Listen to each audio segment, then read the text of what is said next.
Good evening. The red dwarf star is shining down its red light, and it's midnight. Time for another session. With the Greg J Show, Night Owls. Thank you for coming. We're gonna have some fun tonight.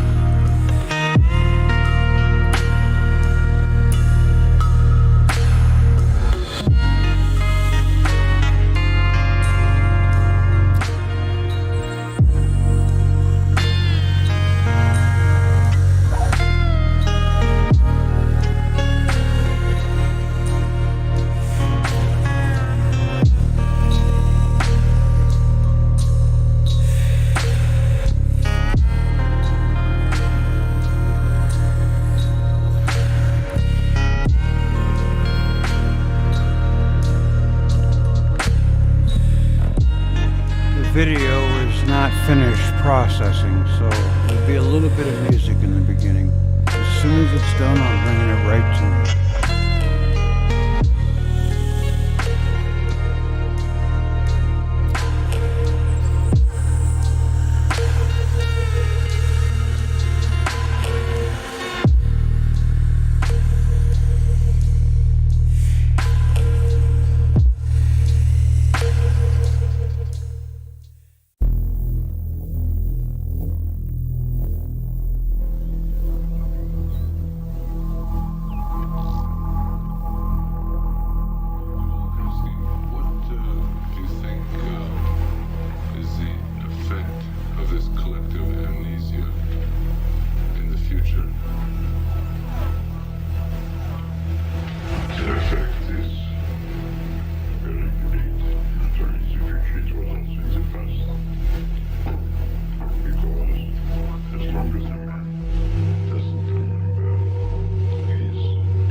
What do you think is the effect of this collective amnesia in the future?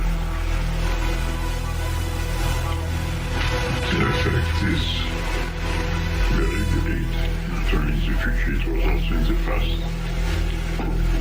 Because as long as a man doesn't remember his past, he acts as a neurotic, a person who suffered a traumatic experience. Due to this traumatic experience, suffered also an amnesia, a local amnesia, so to say, not spread through all his personality, but in this case, in the human race, we have something that is comparable with a single personality that suffered a trauma.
is like a diamond.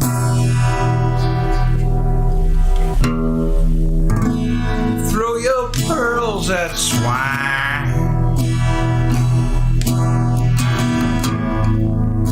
And as I watched you leaving me,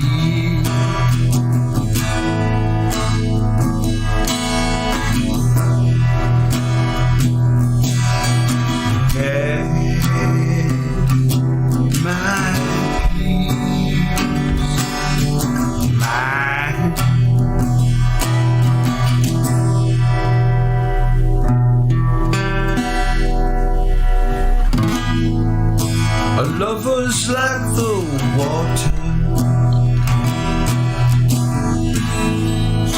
that splashes on stone. Our love is like our music. It's here, then it's gone.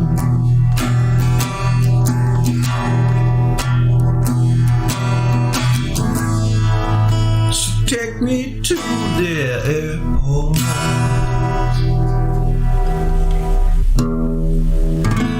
Put me on a plane.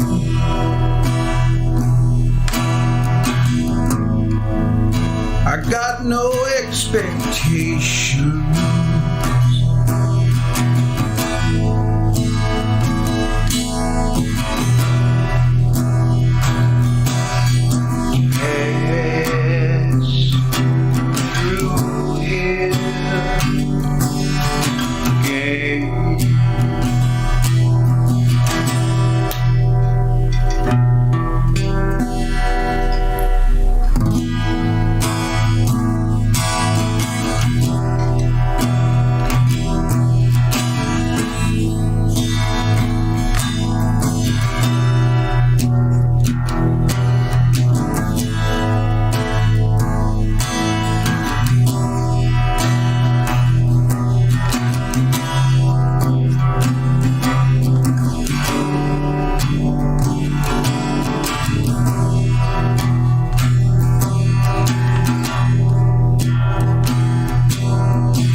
The lyric goes back home.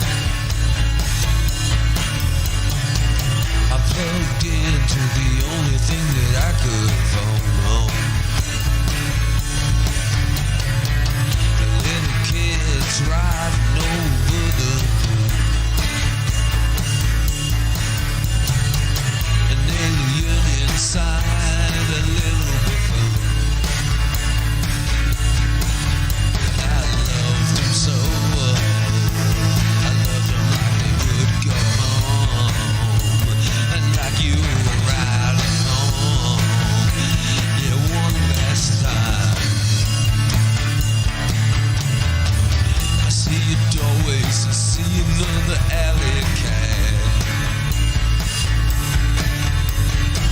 Your hair was sparkly, it was never ever seen like that.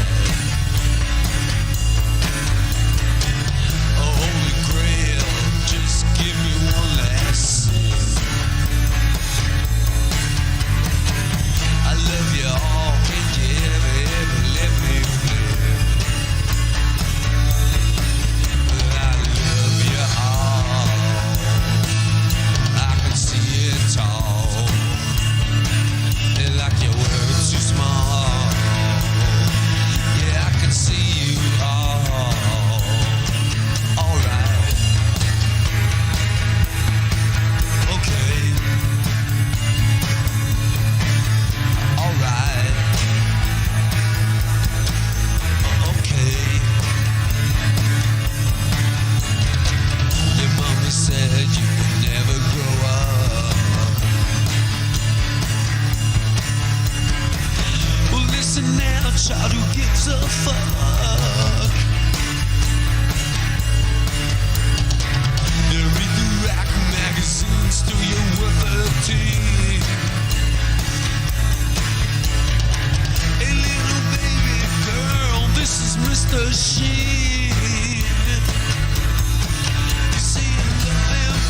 That was Tony Bipola, his band, Delta Kong. Tony passed away April 1st of this year. And I blew it when I was trying to announce it because I fell apart. It just hurt me.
with the pussy.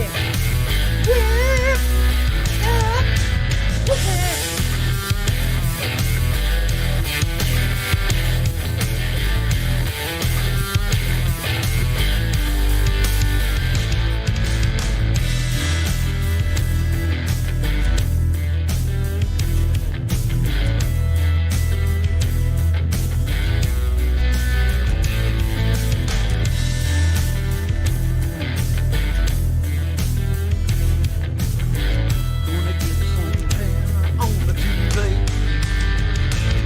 Yeah, well, tell me a couple of beers, and I might just smoke a few there.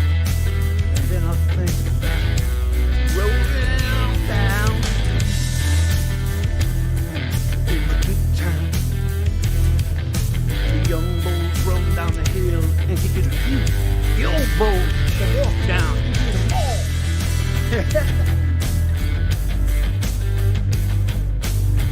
This song makes me feel rowdy. I don't know why. The video is almost uncrossed.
And I hear a harmonica just ripping there.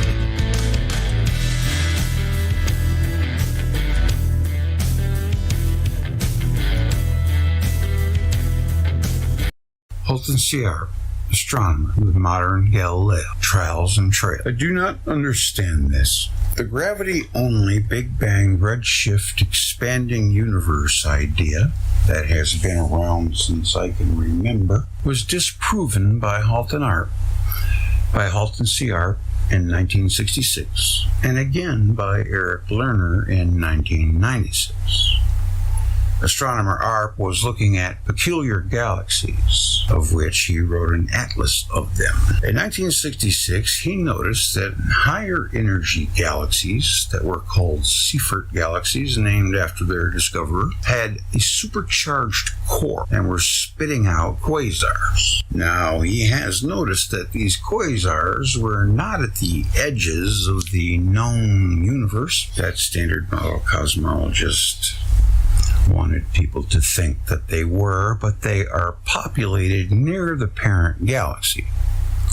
For example, galaxy NGC 7603 has several of these quasar bodies populated close to the galaxy, connected by filament of charged plasma. Each quasar has a different rate of recession, and ARP correctly figured out that if they were all connected to the parent galaxy, then a huge part of redshift had to be intrinsic and non-cosmological, meaning that it meant more, it was associated more with their age. Also, they were changing quite rapidly, and they were changing quite rapidly in quantum jumps as they aged and gained mass to one day, eventually, become a companion galaxy. In other words, what he was observing was nothing less than biology in space. No need for a big bang or inflation. Now, this really was treated with like it was hilarious, and he was laughed at when he first proposed it, is what I hear. Much like they laughed at Velikovsky, who turned out to be right. Anyway, Dr. Arp wrote a paper to the Bible of Standard Model Cosmology, the Astrophysical Journal. He knew that this was going to eclipse not only the once upon a time nothing exploded story, but faulty inflation too. But what did science do after giving out so many Nobel Prizes in physics for dead wrong theories? Did they admit the mistake and write about the new discoveries of Holden Arp, which would have put him easily in the Einstein classification of scientists, probably would have made him the greatest cosmologist in the 20th century? Mr. Menzel and Sagan didn't like that. Needless to mention, they were already in a huff over Velikovsky.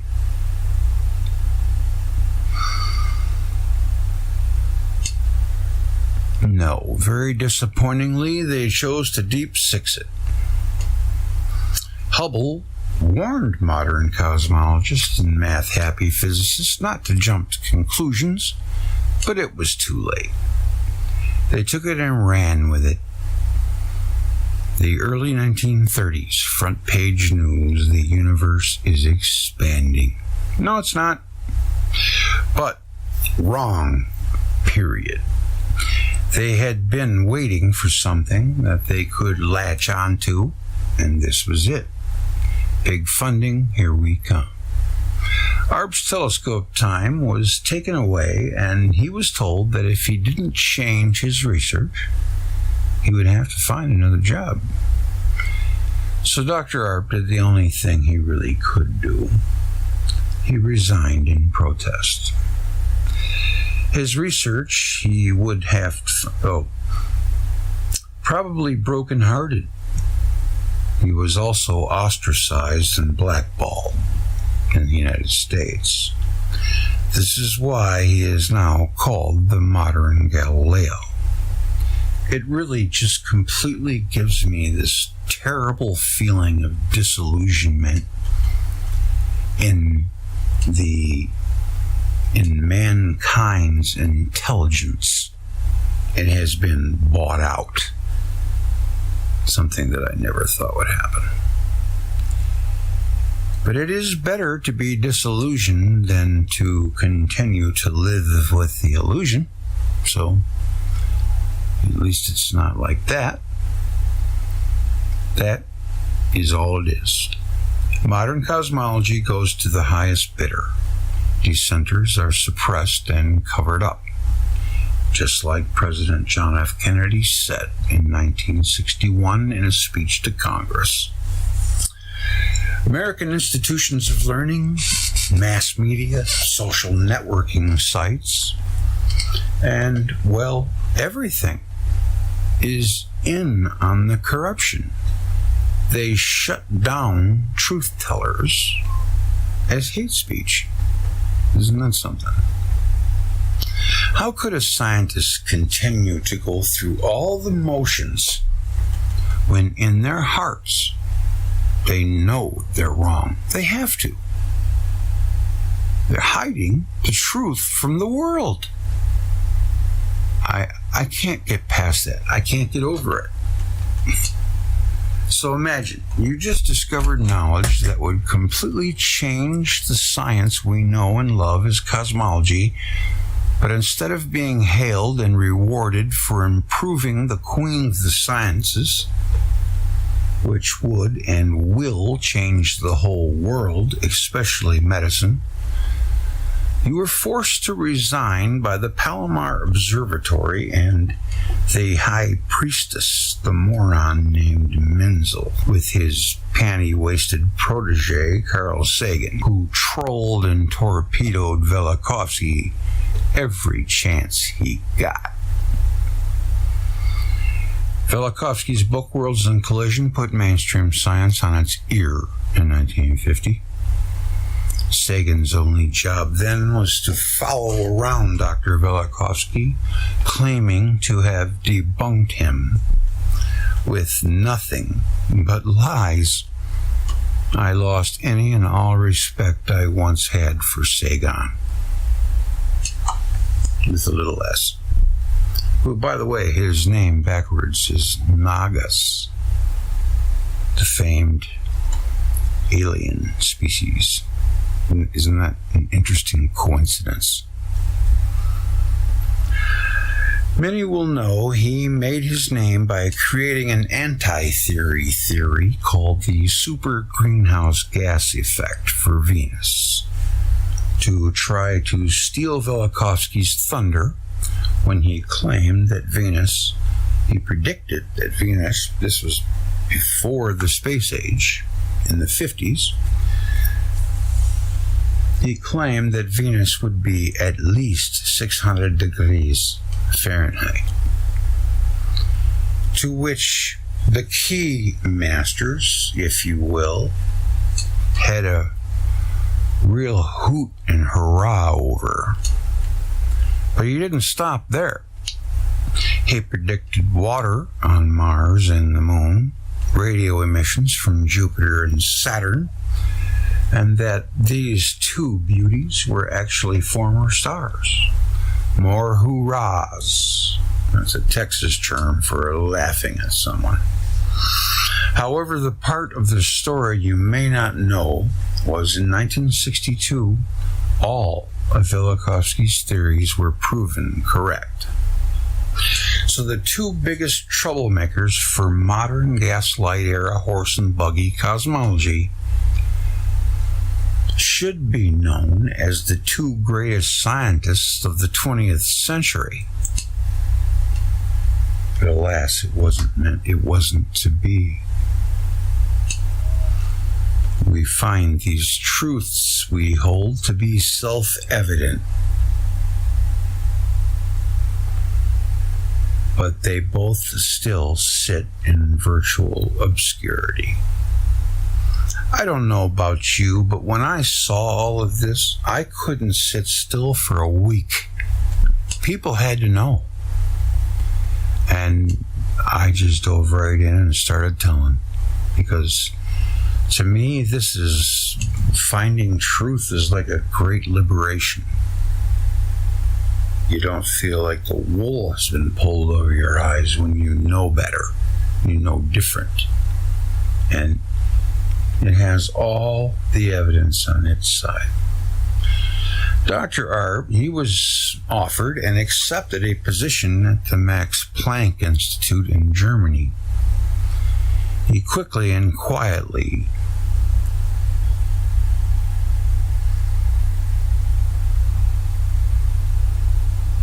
very high electric force charges throughout space, he found. Dr. Arp found also very high electric charges in space. And we'll get to that a little later. Anyways, he wrote the book Seeing Red, which carries a dual meaning. Passed away in 2013. And Dr. Velikovsky passed in 1979, sadly. But meanwhile, standard model trickery knows no bounds. So to make the quasars disappear, the mathematicians came in and said, okay, this is what's called gravitational lensing. You're not really looking at 4 quasars, you're just looking at 1, which has to be even more nonsense than the first 2. It's just ridiculous. The mathematicians came in, they said, okay, mathematically speaking, the universe must be running away at the speed of light. Arp knew this was lunacy. But the paper was returned to him with nothing other than the editor writing across the top, "This exceeds my imagination." He didn't have any imagination, apparently. That should have been all the more reason to have it looked at and take a look at the evidence. Altenarp gathered his evidence. He moved to Germany to work for Planck, which he compiled a mountain of evidence. For his troubles, his paper was not even sent to a referee, which is what should be done to correct the error by standard model within the network. Arp was considered an outsider for not fully accepting all of their paradigms, which begs the question, why do paradigms exist in the first place? Aren't they a little ridiculous? Now that you know all of this, please take a look at the evidence. The more evidence you find, the more you will know that I speak the truth.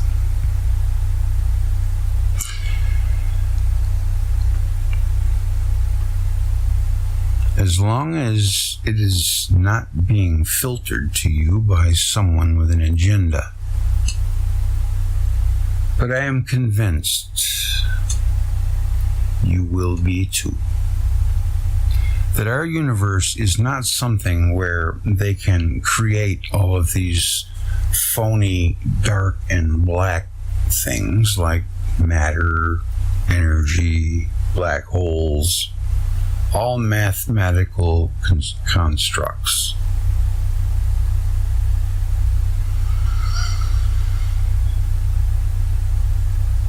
Here are a few very good videos to research.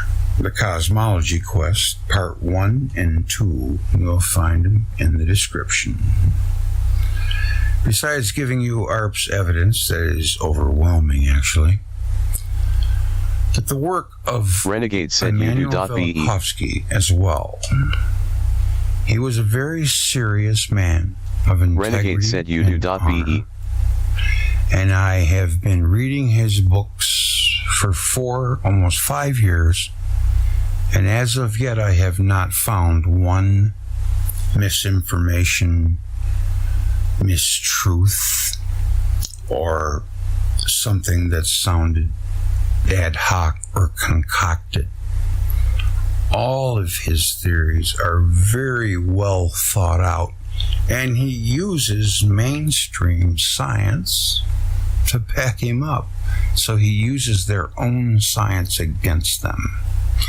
And they just got really angry and just, started wringing their hands saying that he was a psychologist and he had no business being in the cosmology field. That's pretty funny.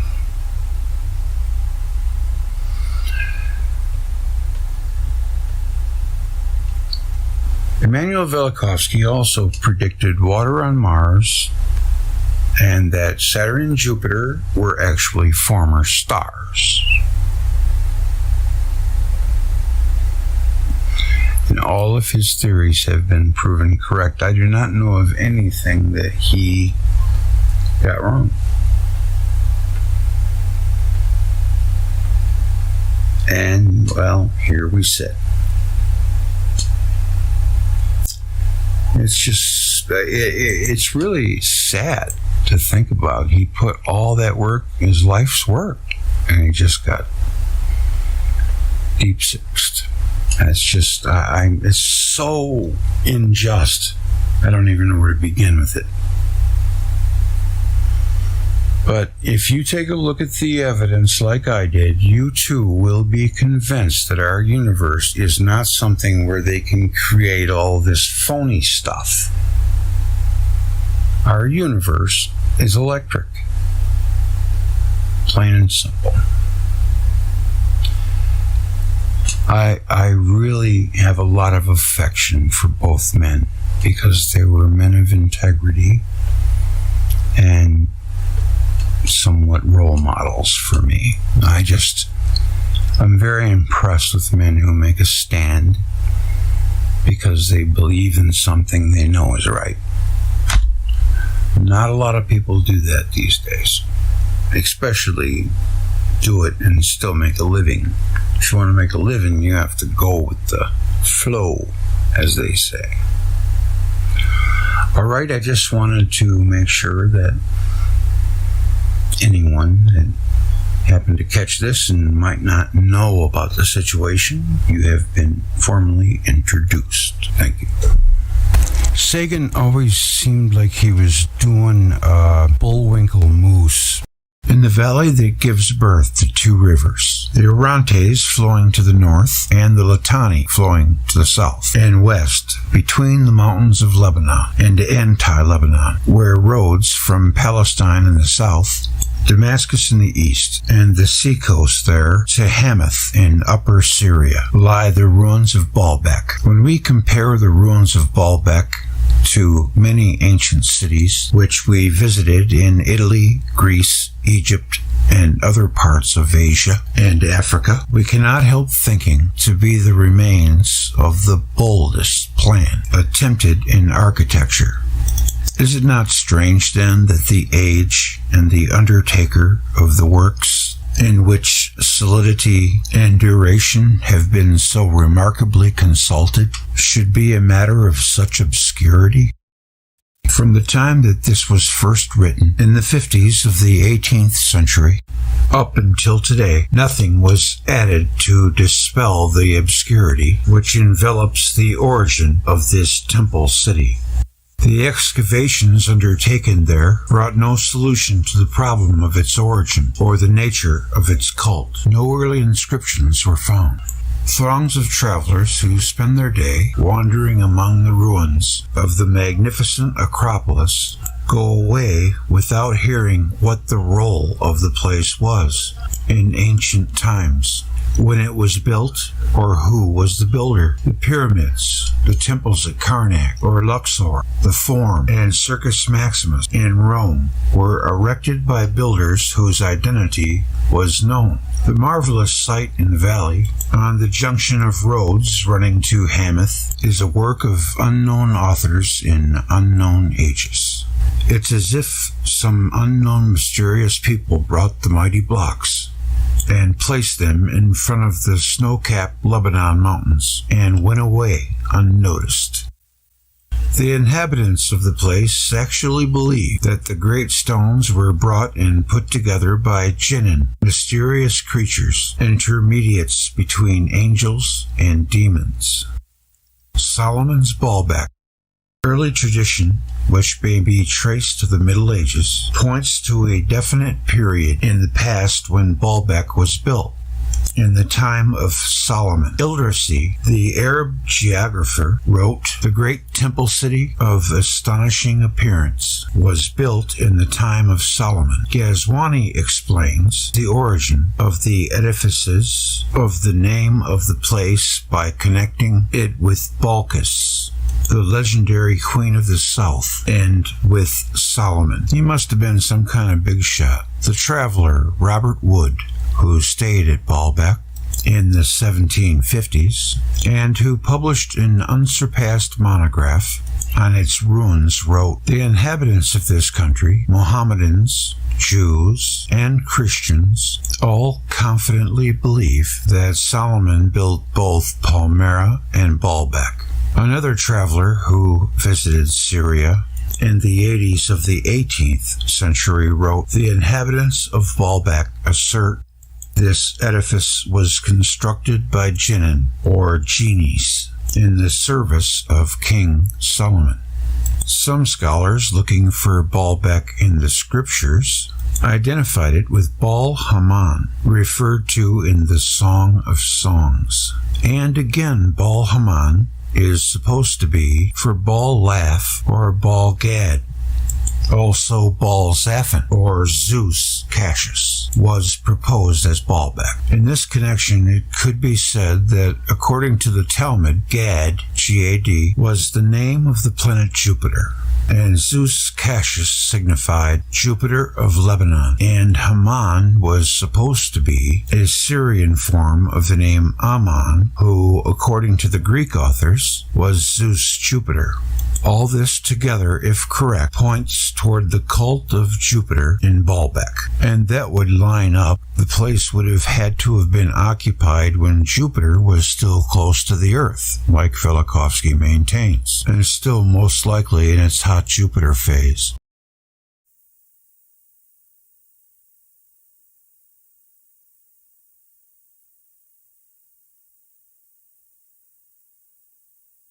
All right, I'm gonna come out, say hello to everybody, see who's here, and be right there. Down inside of me, there was a lonely sadness, like a Greek tragedy. I grapple with the madness. This is not of my tapestry, melancholy sadness. Everything that made up me, it just up and vanished. You are lost in fantasy, delusions of your grandness, like some perfect majesty, giddy with your gladness.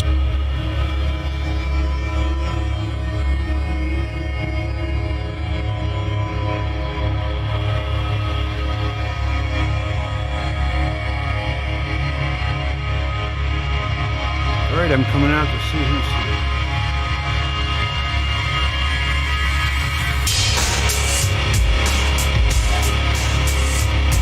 Turn this down.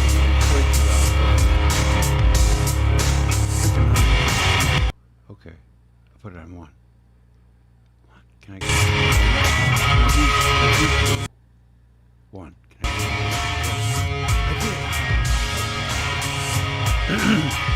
Hello, everybody. It's good to see you. Surprise. But always good to see you. Actually, there's a name I haven't seen for some time. Good to see you. It's been many moons since I love him being stuff, man. Janice Phillips, Renegade. My grandfather passed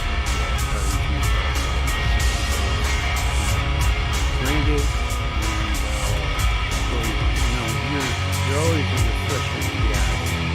Janice is still.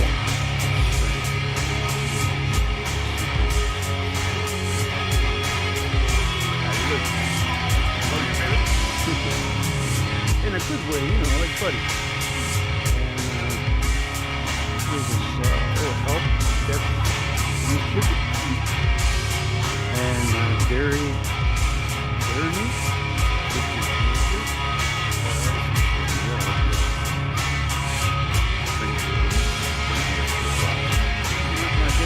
Thunderbolt. You're the whole show.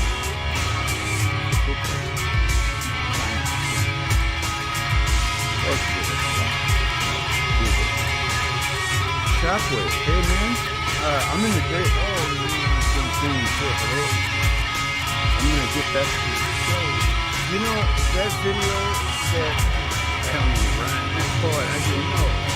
Anyways, that video was processing, man. I wish I could share the screen and show you.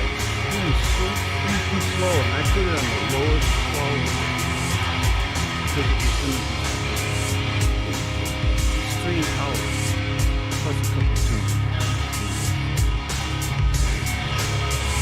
Right now it says 18 minutes and 49 seconds. Just gotta get through another 20 minutes. So truly apologize. I humped on this thing. I rammed it, I hauled. But sometimes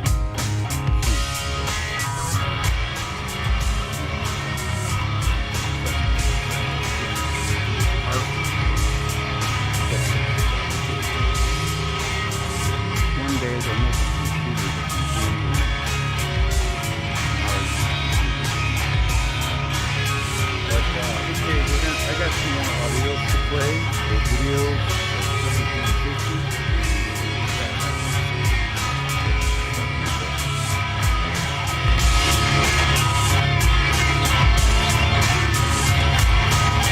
tune's called Pitbull Stomp.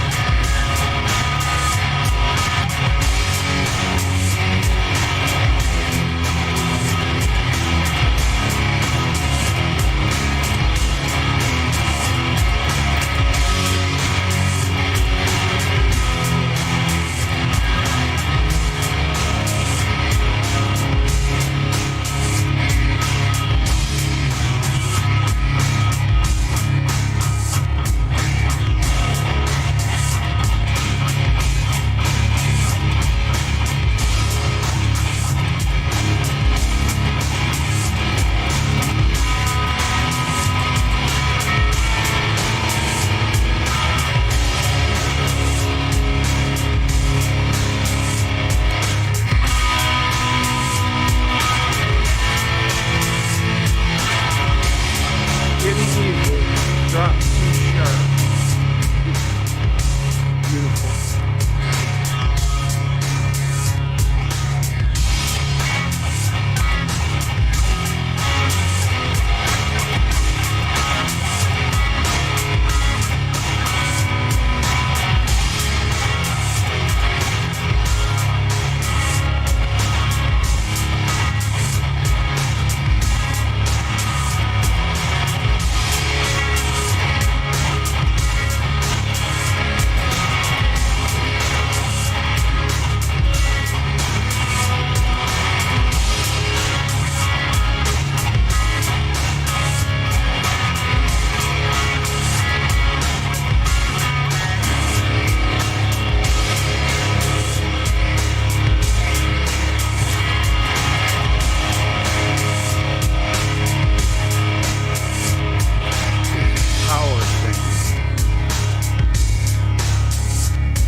It's another man, just let me know. I got good love to give, baby, let me know. Don't let me dance slow.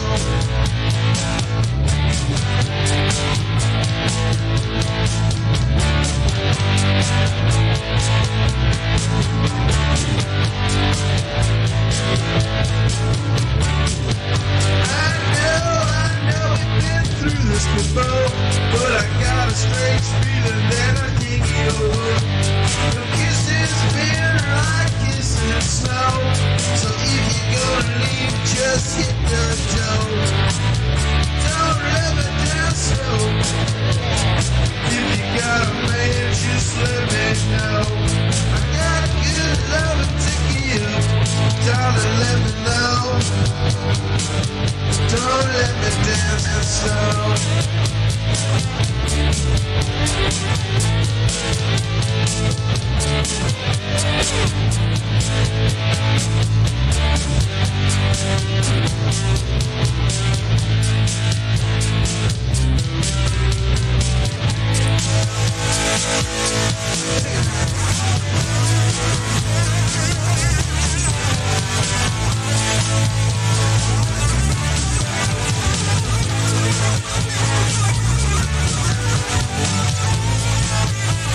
I got good love to give.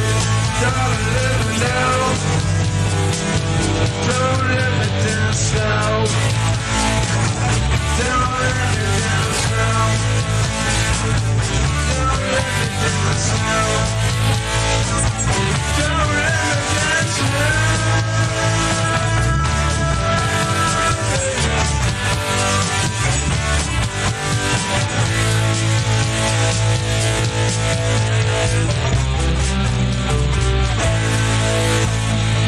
Kick rocks.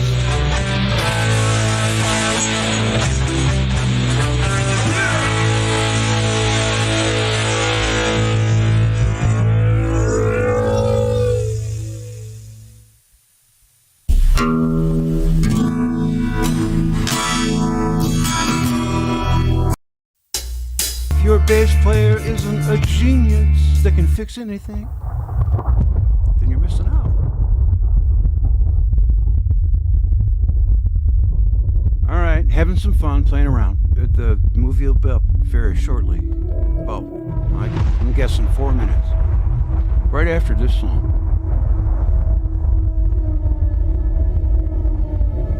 It's time to get serious. I am basking in the infrared light on Saturday night.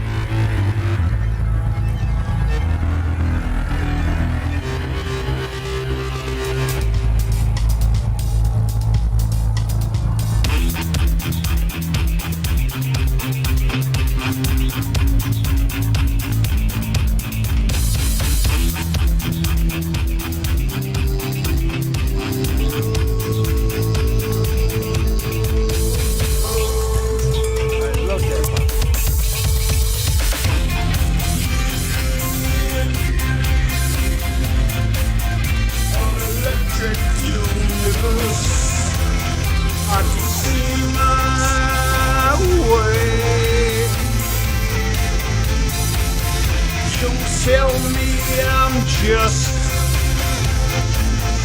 contamination, redshift expanding play. Yeah.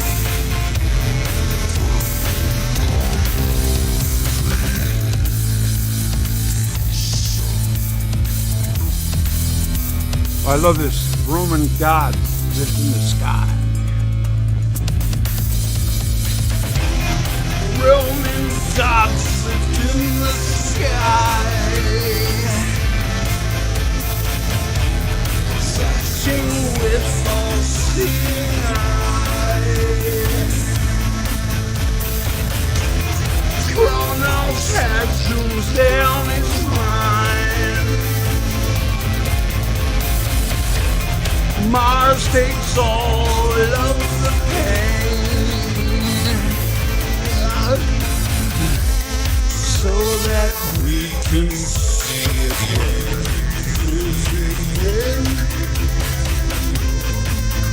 an electric universe.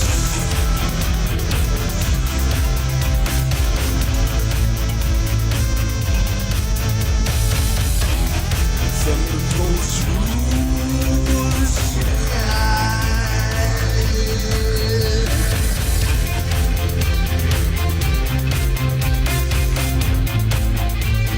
Electric universe, thunderbolts rule the sky.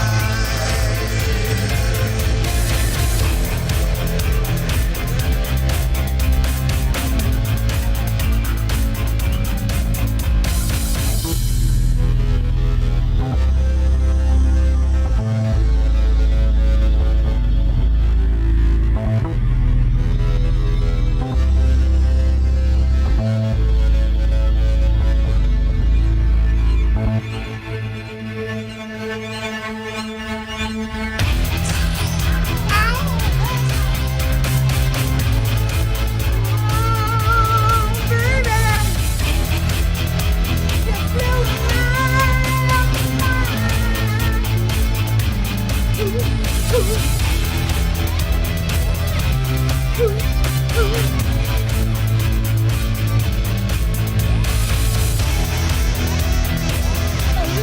fly wasn't in my baby, it's electric and red. Gonna stay there till it shoves it right up your ass with a candle on it. Bitch.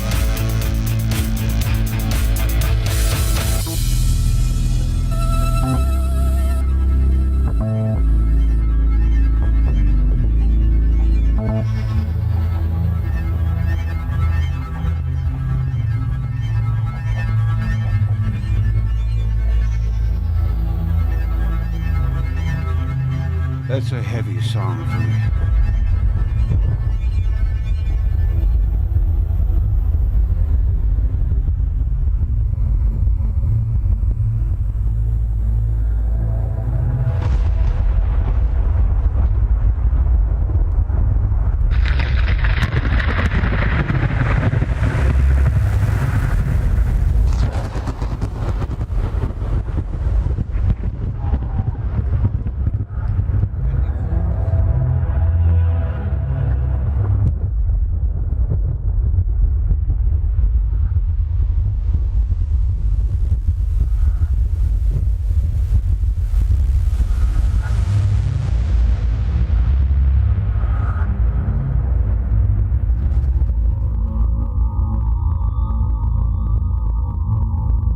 There are no islands in space.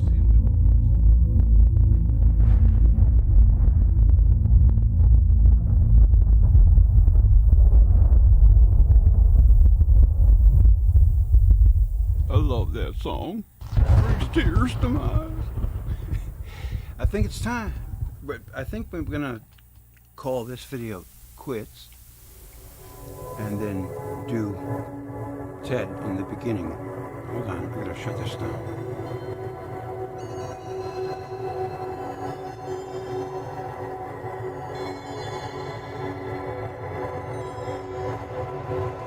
Okay, so let me check the video out. And where are we? Okay, it's done. Good deal. Now I have to quickly upload, because my video maker, I don't trust it. So we're gonna open file location. It only takes 5 minutes to upload. So we're about ready to watch this. And I start off with 2 songs that I kind of made videos for. I think, gonna do some collaborating with my man Dog Star, and I play his tunes. I'm gonna do a solo track for one of my mixes. I'm looking forward to that. Okay, so it is there. That'll just take me 5 minutes.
talking for over 3 hours and had an interesting, stimulating conversation, especially when we got off the tracks. But how can you? It's just so tempting. Anyways, that is going to be coming. It says 4 minutes left, so please bear with me. I'm working as hard as I can to get that to you.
at that ever-loving 95% that seems to take all day.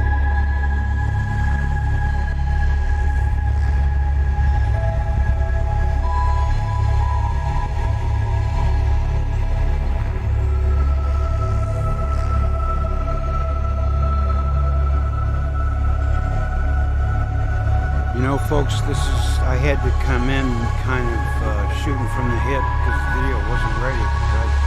I did labor over it, but I came up a little short. Anyhow,